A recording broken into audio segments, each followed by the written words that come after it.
Hello दोस्तों, नमस्कार। कैसे हैं आप लोग? उम्मीद होगा सभी लोग अच्छे होंगे। रेलवे ग्रुप डी की तैयारी कर रहे होंगे। दोस्तों, इसी के क्रम में आज हम लोग 25 महत्वपूर्ण प्रश्न लेके आए हैं जो आप लोगों के एग्जाम के लिए बहुत ही इंपॉर्टेंट होने वाले हैं दोस्तों। तो आइए शुरू करते हैं।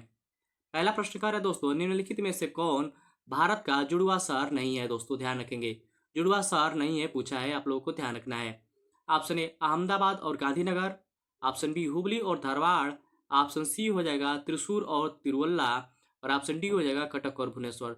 दोस्तों बात कर रहा है भारत के जुड़वा शहर नहीं है, तो नहीं में हो जाएगा आपका त्रिशूर और तिरुवल्ला जो है आपका जुड़वा शहर नहीं है, ध्यान रखेंगे। इसका राइट आंसर हो जाएगा ऑप्शन संख्या सी। दोस्तों आप लोगों को ध्यान रखना होगा कि भारत के जुड़वा शहर अहमदाबाद और गांधीनगर है, साथ ही साथ हुबली और धारवाड़ को भी हम लोग भारत का जुड़वा शहर कहते हैं। साथ ही साथ कटक और भुवनेश्वर को भी हम लोग क्या बोलते हैं? भारत का जुड़वा शहर बोलते हैं। आइए दोस्तों, कुछ और इंपॉर्टेंट है उसको हम लोग देख लेते हैं। देखिए दोस्तों, साथ ही साथ हम लोग को ध्यान रखना होगा कि आपको जो है विजयवाड़ा और अमरावती को जो है क्या बोलते हैं? भारत के जो है जुड़वा शहर में से एक है। ठीक है, कौन कौन सा दोस्तों? आइए पहला देख लेते हैं, विजयवाड़ा। ठीक है, विजयवाड़ा। ठीक है, विजयवाड़ा। और किसको बोलते हैं? विजयवाड़ा और अमरावती। अमरावती ये भी जो है भारत के जुड़वा शहर में आता है। दूसरा देख लेते हैं, हैदराबाद और सिकंदराबाद। हैदराबाद और सिकंदराबाद को, सिकंदराबाद को भी भारत का जुड़वा शहर के जानते हैं। ठीक है, साथ ही साथ हुबली और धारवाड़ हम लोग अभी पढ़े हैं। साथ ही साथ आपको ध्यान रखना होगा कोलकाता और हावड़ा। ठीक है, कौन सा हो जाएगा? कोलकाता प्लस हावड़ा, ये भी आपका जुड़वा शहर आता है। चौथा देख लेते हैं दोस्तों, चौथा क्या हो जाएगा आपका? चौथा हो जाएगा आपका क्या हो जाएगा? कोच्चि और एर्नाकुलम। ठीक है, कोच्चि और एर्नाकुलम, ये भी आपके जुड़वा शहर है। कौन कौन से? विजयवाड़ा और अमरावती, हैदराबाद और सिकंदराबाद, साथ ही साथ कोलकाता और हावड़ा, कोचिन और एर्नाकुलम। ठीक है, इनको भी आप लोग ध्यान रखेंगे, ये भी जो है भारत के प्रसिद्ध जुड़वा शहरों में से हैं। ठीक है, आइए दोस्तों प्रश्न संख्या हम लोग दूसरा देख लेते हैं। प्रश्न संख्या दूसरा है दोस्तों, निम्नलिखित में से कौन सा राज्य वर्ष 1963 में एक अलग राज्य के रूप में उभरा? दोस्तों कह रहा है कि कौन सा वह शहर है जो 1963 ईस्वी में एक राज्य के रूप में उभरा था। ऑप्शन ए आपका हो जाएगा नागालैंड, ऑप्शन बी हो जाएगा मिजोरम, ऑप्शन सी हो जाएगा त्रिपुरा, माफी चाहेंगे अरुणाचल प्रदेश, और ऑप्शन डी हो जाएगा त्रिपुरा। बताइएगा दोस्तों। तो दोस्तों इसका राइट आंसर हो जाएगा ऑप्शन संख्या ए नागालैंड। नागालैंड जो है कब जो है एक राज्य के रूप में उभरा दोस्तों? कब उभरा? तो बात है दोस्तों 1 दिसंबर का। 1 दिसंबर। ठीक है, 1 दिसंबर सन 1963 ईस्वी में इसको जो है राज्य का दर्जा मिला था। ठीक है, ये कौन सा राज्य का कौन सा क्रम का जो है राज्य बना था दोस्तों? तो ये 16वां क्रम का बना था। ठीक है, आप लोग ध्यान रखेंगे, 16वां क्रम का राज्य कौन सा बना था? नागालैंड। और नागालैंड कब बना था? 1 दिसंबर 1963 ईस्वी में बना था, ध्यान रखेंगे। ठीक है, साथ ही साथ हम लोग त्रिपुरा का देख लेते हैं दोस्तों। त्रिपुरा कब राज्य अलग बनता है? तो 21 जनवरी 1972 ईस्वी में। कब बनता है? 21 जनवरी। ठीक है, 21 जनवरी 1972 में अलग राज्य के रूप में दर्जा प्राप्त हुआ। साथ ही साथ हम लोग मिजोरम का देख लेते हैं यहाँ पे दोस्तों। मिजोरम का, तो मिजोरम की बात करें तो 20 फरवरी की बात है। 20 फरवरी, 20 फरवरी 1987 ईस्वी में। ठीक है, क्या बनता है? तो मिजोरम बनता है। साथ ही साथ अरुणाचल प्रदेश को यहाँ देख लेते हैं। अरुणाचल प्रदेश भी तो दोस्तों 20 फरवरी, 1987 ईस्वी में बनता है, ध्यान रखेंगे। ठीक है, आइए एक बार और देख लेते हैं। देखिए नागालैंड की बात करें तो 1 दिसंबर 1963 ईस्वी में 16वें राज्य के रूप में इसको मान्यता प्राप्त हुआ। साथ ही साथ मिजोरम की बात करें, मिजोरम और अरुणाचल प्रदेश ये दोनों जो है एक ही साथ 20 फरवरी 1987 ईस्वी में अलग राज्य के रूप में दर्जा प्राप्त हुआ। साथ ही साथ त्रिपुरा के देख लेते हैं। तो त्रिपुरा की बात करें तो 21 जनवरी 1972 ईस्वी में ये जो है राज्य के रूप में उभर के आया था। ठीक है, ध्यान रखेंगे। आगे देख लेते हैं दोस्तों, प्रश्न संख्या तीसरा। प्रश्न संख्या 3 है दोस्तों, किस भारतीय शहर को दक्कन की रानी के नाम से जाना जाता है? दोस्तों ध्यान रखेंगे, एसएससी सीजीएल 13/3/2023 में यह प्रश्न पूछा गया था दोस्तों।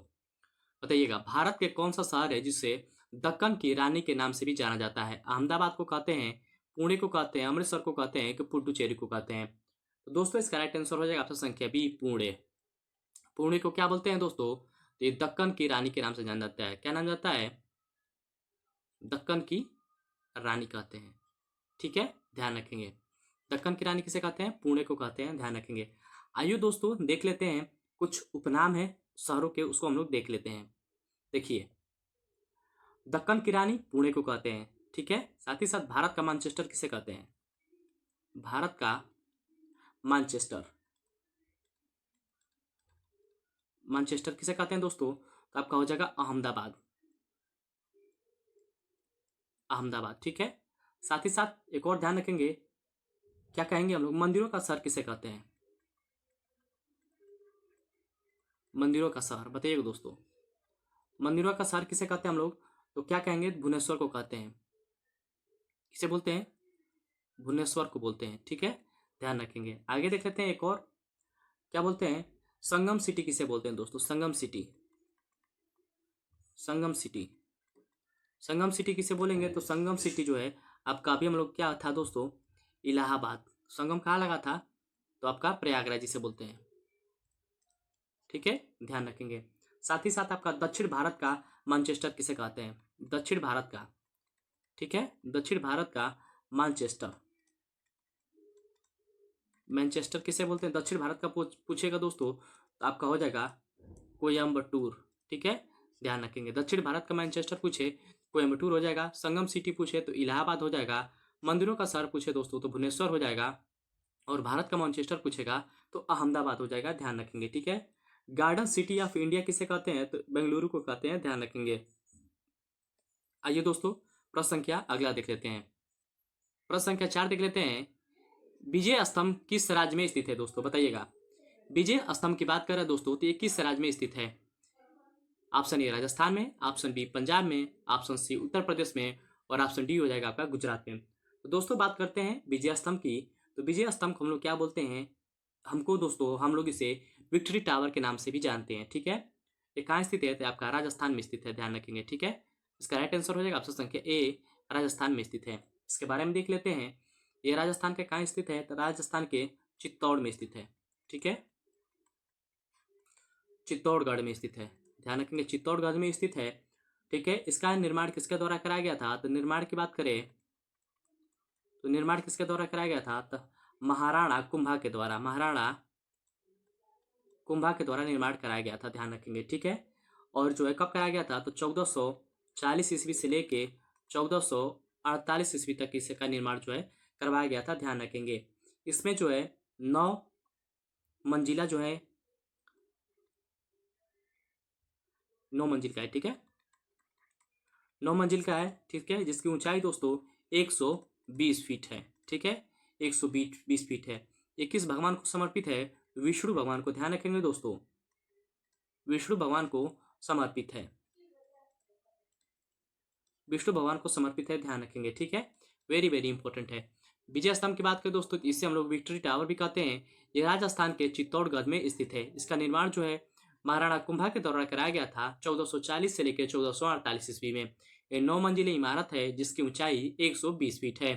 इसको जो है किस देवता को समर्पित है? तो विष्णु देवता को समर्पित है, आप लोग ध्यान रखेंगे। ठीक है, आइए दोस्तों अगला देख लेते हैं। आगे बढ़ने से पहले दोस्तों अभी तक गौरव स्टडी अड्डा को सब्सक्राइब नहीं किए हैं तो प्लीज आप गौरव स्टडी अड्डा को सब्सक्राइब कर लेंगे ऐसी वीडियो के लिए। आगे देख लेते हैं प्रश्न संख्या 5वां। प्रश्न संख्या 5 है दोस्तों, भारत का राष्ट्रीय विरासत पशु कौन सा है? बताइएगा दोस्तों, वेरी वेरी इंपॉर्टेंट है। ऑप्शन ए सिंह, ऑप्शन बी घोड़ा, ऑप्शन सी बाघ, और ऑप्शन डी हो जाएगा आपका हाथी।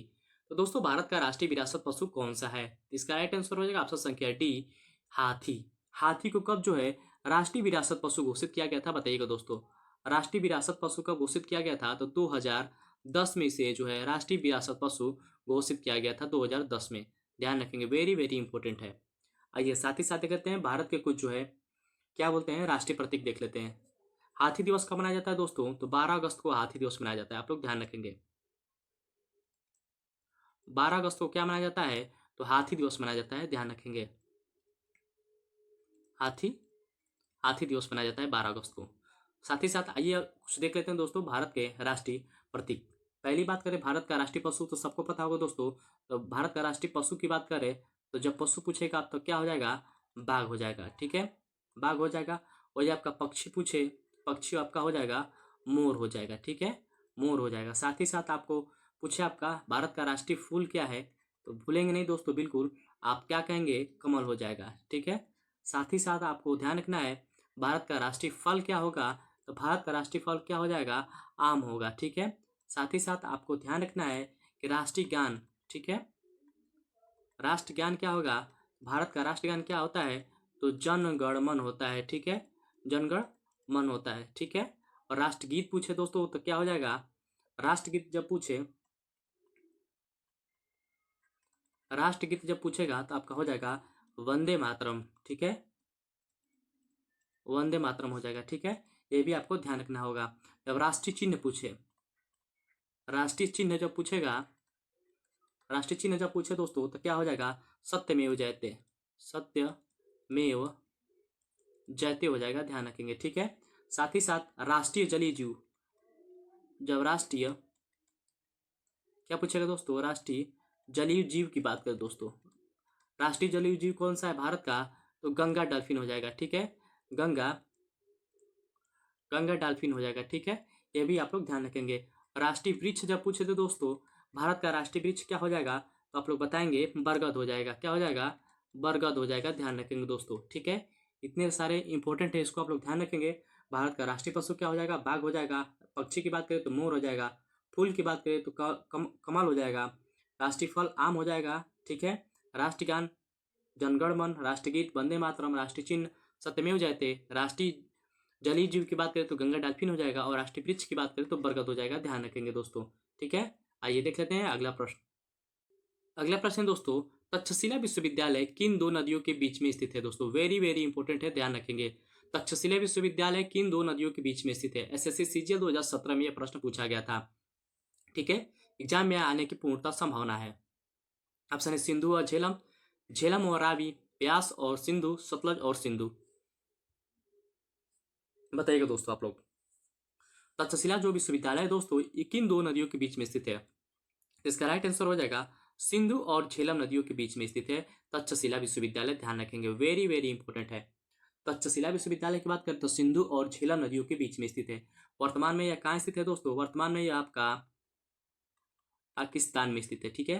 वर्तमान में तक्षशिला विश्वविद्यालय कहाँ स्थित है, तो पाकिस्तान में स्थित है, ध्यान रखेंगे, ठीक है। और यहाँ पे दर्शन, व्याकरण, चिकित्सा, खगोल विज्ञान, गणित इत्यादि की शिक्षा दी जाती थी, ठीक है। साथ ही साथ यहाँ पे चाणक्य, ध्यान रखेंगे दोस्तों, क्या आपका चाणक्य, चाणक्य के साथ साथ आपको जीवक, जीवक, ठीक है, जीवक के साथ साथ आपका चरक, चरक, चंद्रगुप्त, चंद्रगुप्त के साथ साथ आपको ध्यान रखना पड़ेगा, इतने लोग जो विद्वान थे यहीं पढ़ते थे, ठीक है, ध्यान रखेंगे, यहीं के विद्वान हुआ करते थे। इसको जो विश्व धरोहर यूनेस्को में, वेरी वेरी इंपॉर्टेंट है, यूनेस्को में कब इसे शामिल किया गया, आप लोग ध्यान रखेंगे, यूनेस्को में 1980 ईस्वी में इसे शामिल किया गया, वेरी वेरी इंपॉर्टेंट है। पहली बात तो दोस्तों प्रश्न पूछेगा तक्षशिला विश्वविद्यालय वर्तमान में कहाँ स्थित है, तो वर्तमान में आपका पाकिस्तान में स्थित है। और ये किन दो नदियों के बीच में स्थित है, तो सिंधु और झेलम नदियों के बीच में स्थित है, ध्यान रखेंगे तक्षशिला विश्वविद्यालय। तक्षशिला विश्वविद्यालय की बात करें तो इसको यूनेस्को में कब शामिल किया गया, तो 1980 ईस्वी में इसको शामिल किया गया, ये भी आप लोग ध्यान रखेंगे, ठीक है, वेरी वेरी इंपॉर्टेंट है। आइए आगे देख लेते हैं दोस्तों, आगे देख लेते हैं अगला प्रश्न। अगला प्रश्न है, भारत के पड़ोसी देश बांग्लादेश की मुद्रा क्या है दोस्तों। देखिए एक मुद्रा से प्रश्न पूछता है, आप लोग ध्यान रखेंगे, युआन, न्यूल्ड्रम, क्यात और टका। तो दोस्तों बात करते हैं भारत के पड़ोसी देश, भारत के पड़ोसी देश बांग्लादेश की मुद्रा क्या है दोस्तों, तो बांग्लादेश की मुद्रा क्या है, आपका टका हो जाएगा, ध्यान रखेंगे। युआन कहाँ का है दोस्तों, तो युआन आपका कहाँ का है बताइएगा आप हमें कमेंट बॉक्स में। युआन कहाँ का है, तो युआन आपका चीन की राजधानी है, ठीक है, माफी चाहेंगे चीन की, ये आपका क्या है, मुद्रा है। न्यूल्ड्रम कहाँ का है दोस्तों, न्यूल्ड्रम कहाँ का है बताइएगा, न्यूल्ड्रम आपका भूटान का है, ठीक है। क्यात कहाँ का है, क्यात, क्यात कहाँ का है, तो क्यात आपका म्यांमार का है, ठीक है, म्यांमार का है, ध्यान रखेंगे, ठीक है। वहीं अफगानिस्तान का मुद्रा क्या है दोस्तों, अफगानिस्तान का अफगानी ध्यान रखेंगे, ठीक है। मालदीव के रुपया ध्यान रखेंगे, और नेपाल का नेपाली रुपया आपको ध्यान रखना होगा, ठीक है। आइए अगला देख लेते हैं प्रश्न। अगला है दोस्तों, माई मास्टर पुस्तक के लेखक कौन है दोस्तों, वेरी वेरी इंपॉर्टेंट है, ध्यान रखेंगे, यहाँ से प्रश्न बनता है लेखक और पुस्तकों से।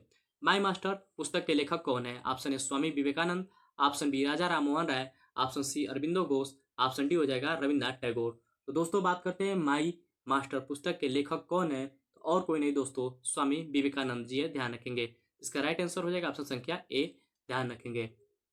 आगे देख लेते हैं दोस्तों, गीतांजलि रविन्द्रनाथ टैगोर की कौन सी पुस्तक है दोस्तों, तो गीतांजलि है, ध्यान रखेंगे। कौन सी है, गीतांजलि है, ध्यान रखेंगे, ठीक है। गीतांजलि रविन्द्रनाथ टैगोर की पुस्तक है। साथ ही साथ आपको ध्यान रखना होगा, ध्यान रखेंगे दोस्तों, अरविंदो घोष की, अरविंद घोष की कौन सी पुस्तक है, essays, essays, essays on Gita, essays on Gita किसकी है, अरविंदो घोष की है, ठीक है, ध्यान रखेंगे। साथ ही साथ कुछ और महत्वपूर्ण पुस्तक है उसको हम देख लेते हैं, जैसे गीता गोविंद, गीत गीत गोविंद, गीत गोविंद किसका है, जयदेव का है, जयदेव का है, ध्यान रखेंगे। साथ ही साथ मालती माधव, मालती मालती माधव वेरी वेरी इंपॉर्टेंट है, ये किसकी है, तो भवभूति की है, ठीक है, ध्यान रखेंगे, भवभूति की है। आगे देख लेते हैं, गीता गोविंद जयदेव की है, मालती माधव भवभूति की है, और गीतांजलि रविन्द्रनाथ टैगोर की, और माई मास्टर किसकी है, तो स्वामी विवेकानंद जी का है, ये भी आप लोगों को ध्यान रखना होगा, ठीक है। आगे देख लेते हैं अगला प्रश्न। अगला प्रश्न है दोस्तों, प्रसिद्ध उपन्यास दुर्गेश नंदिनी किसने लिखा था, वेरी वेरी इंपॉर्टेंट है दोस्तों। दुर्गेश नंदिनी किसके द्वारा लिखा गया था, option A Rabindranath Tagore, option B Ishwar Chandra Vidyasagar, option C Bankim Chandra Chatterjee, और ऑप्शन डी हो जाएगा शरद चंद्र चट्टोपाध्याय। तो दोस्तों बात करते हैं प्रसिद्ध उपन्यास दुर्गेश नंदिनी के लेखक कौन है दोस्तों, इसका राइट आंसर हो जाएगा ऑप्शन संख्या सी, बंकिम चंद्र चटर्जी के द्वारा, ठीक है, ध्यान रखेंगे। आइए साथ ही साथ देख लेते हैं, रविन्द्रनाथ टैगोर अभी हम लोग पढ़े हैं, क्या हो जाएगा आपका, गीतांजलि हो जाएगा, ठीक है, ध्यान रखेंगे, गीतांजलि हो जाएगा, ठीक है। ईश्वर चंद्र विद्यासागर का क्या हो जाएगा आपका, बेताल, बेताल पंचविंशत, बेताल पंचविंशत किसकी है, ईश्वर चंद्र विद्यासागर की है। साथ ही साथ पाथेर डाबी, पाथेर डाबी किसका है दोस्तों, शरद चंद्र चट्टोपाध्याय का है, ठीक है, पाथेर डाबी, पाथेर डाबी शरद चंद्र चट्टोपाध्याय का है, ठीक है, ध्यान रखेंगे। आइए आगे देख लेते हैं, अगला प्रश्न रहेगा हम लोग का, प्रश्न संख्या 9 है, आई एम नो मसीहा अभिनेता की आत्मकथा है, किस अभिनेता की आत्मकथा है, option A Sonu Sood, option B Salman Khan, option C Sonu Nigam, option D हो जाएगा आमिर खान। तो दोस्तों बात कर रहा है आई एम नो मसीहा अभिनेता के आत्मकथा, किसकी आत्मकथा है दोस्तों, तो इसका राइट आंसर हो जाएगा ऑप्शन संख्या ए, सोनू सूद की है, सोनू सूद की आत्मकथा है आई एम नो मसीहा। कब लिखा था दोस्तों, तो जब कोविड चल रहा था, कोविड-19 के समय इनके द्वारा लिखा गया था, या उनके द्वारा किए गए कार्यों से प्रेरित होकर, जिससे यूएनडीपी के द्वारा इसे मानवीय कार्रवाई पुरस्कार से सम्मानित किया गया था, ध्यान रखेंगे, सोनू सूद जी को। इन्हीं की पुस्तक है आई एम नो मसीहा, ठीक है, ध्यान रखेंगे।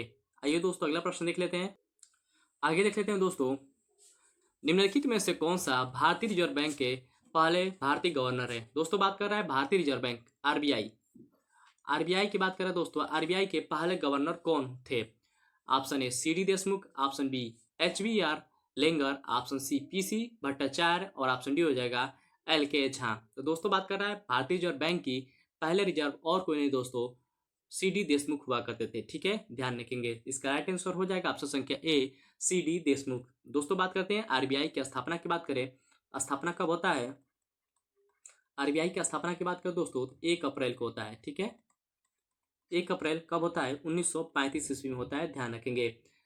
रिजर्व बैंक ऑफ इंडिया अधिनियम 1934 के द्वारा, किसके एक्ट के द्वारा, एक्ट जो है 1934 अधिनियम के द्वारा जो है आरबीआई की स्थापना होता है, ये भी आप लोग ध्यान रखेंगे, ठीक है।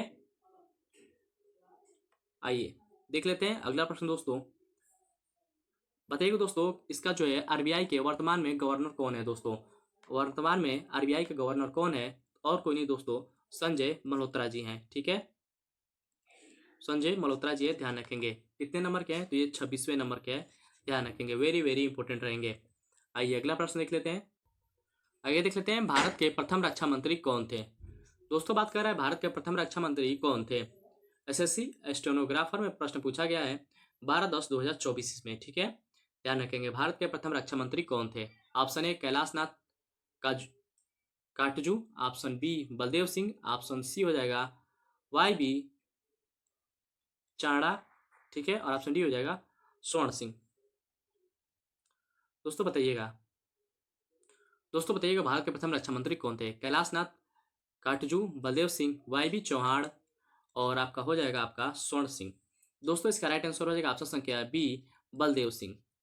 दोस्तों ध्यान रखेंगे कि भारत के जब प्रथम रक्षा मंत्री कौन थे, तो बलदेव सिंह जी थे। बलदेव से आप लोग ध्यान रखेंगे, जिसके शरीर में बल होगा वही देश की रक्षा कर पाएगा, ठीक है। तो प्रथम रक्षा मंत्री कौन थे? तो बलदेव सिंह जी थे, ध्यान रखेंगे।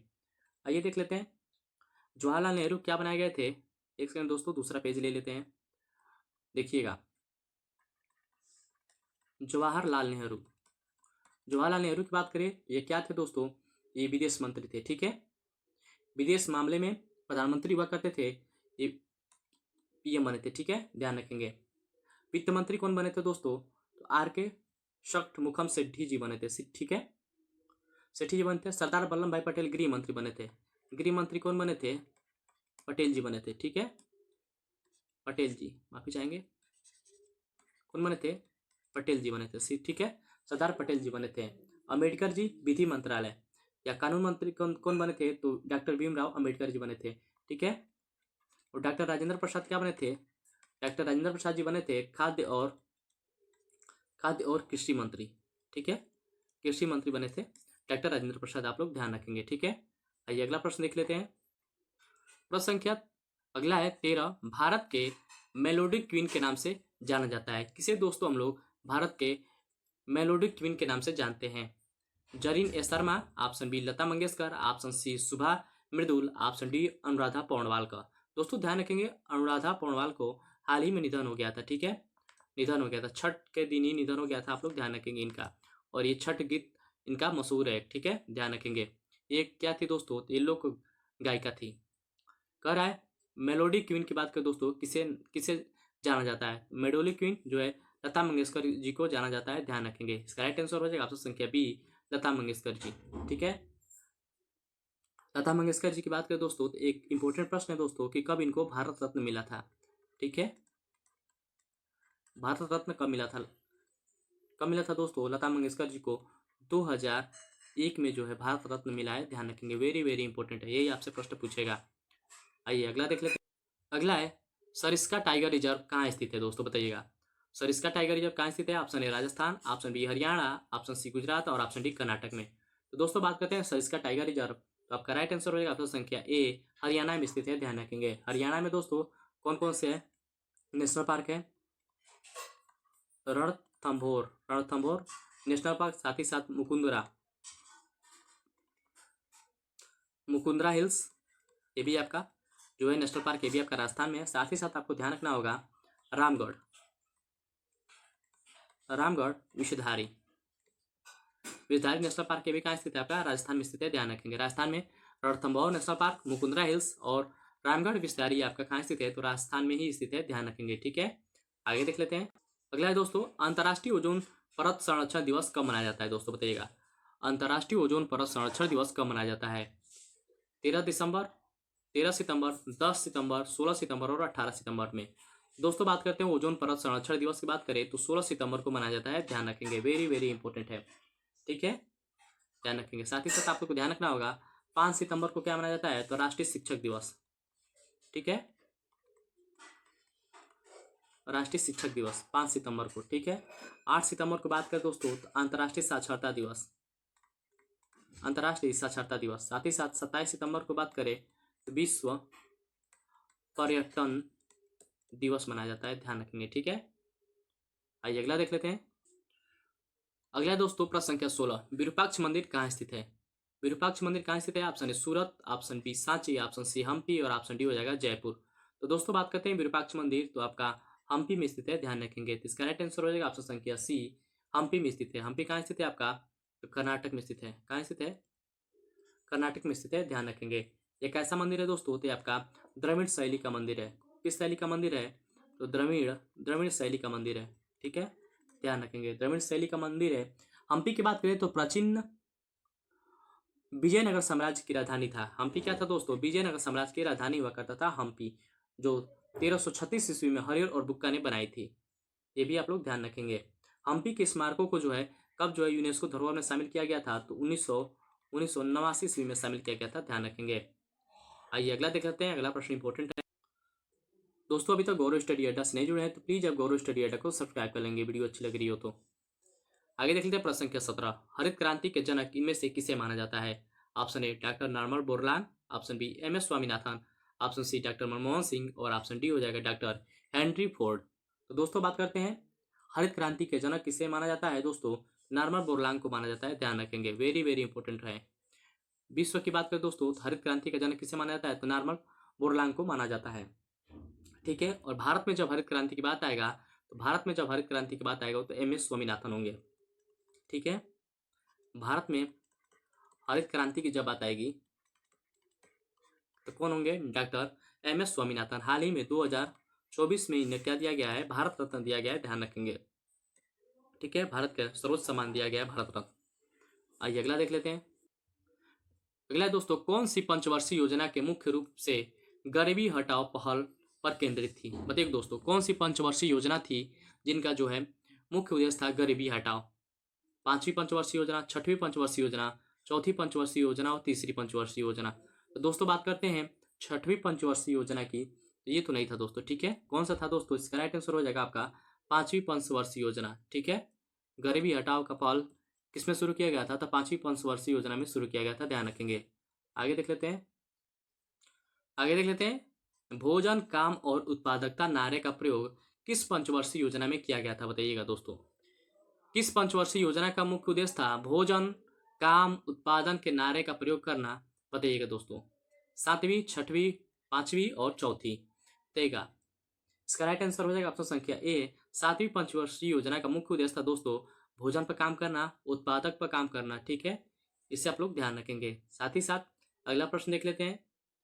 अगला प्रश्न है दोस्तों, नाबार्ड की स्थापना किस वर्ष में हुआ था? दोस्तों बताइएगा, नाबार्ड की स्थापना कब होता है? 1978 में होता है कि 1979 में होता है कि 1981 में कि 1982 ईस्वी में? तो दोस्तों बात करते हैं नाबार्ड की स्थापना, तो शिवरमन समिति पे इसकी स्थापना होता है, सिफारिश पर शिवरमन